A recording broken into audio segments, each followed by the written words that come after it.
Welcome to Zwida Media. If you're new to this channel, please subscribe. Don't forget to like, comment and share. Here's a new video for today. Enjoy.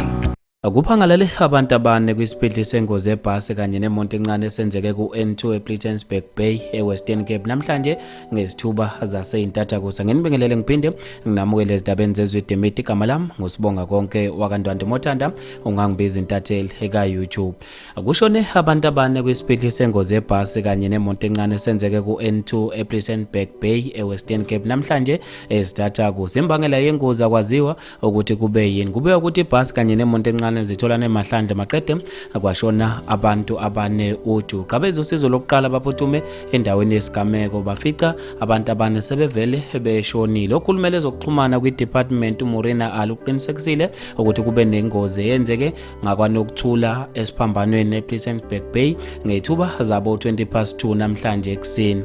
Uqhube wathi abezosizo oluphuthumayo baphuthume endaweni yesigameko ukuyohlenga abalimele bafica abane sebevele sebephangalele. Kanti ukusebenza komgwaqo kubuya ukuthi sekuqhubeka njengokujwayelekile emva kokutakulwa kwabalimele. Kwesigameko esithi masifane nalesi kulimale kanzima umliso neminyaka engu-40 oshonele khona endaweni yesigameko kwathi abangu-4 balimala kanzima emva kwesiphithi sengozi yemonto encane netekisi emgwaqeni uMthoko Mkhize Drive eHammersdale entshonalanga yeTheku namhlanje ekuseni. Abezosizo oluphuthumayo Alice Paramedic kubuya ukuthi baphuthume endaweni yesigameko bafica owesilisa esevele eseshonile kwathi abane balimala kanzima babe sebesizwa khona endaweni yesigameko nduba baphuthunyiswe esibhedlela eziseduze. Imbangela lengozi nayo akwazi ukuthi ngabe kube yini. Uphenyo losaqhubeka. Bafethu ke lezi indaba ezibhlungu endlela imali sakho ngizofisa ukwazi ukubhala kwakho ngalolu daba khona lapha kwi-comment section. Mina nje ngitathela YouTube sengiphuma kanje ngithi awungibambe evidweni elandelayo.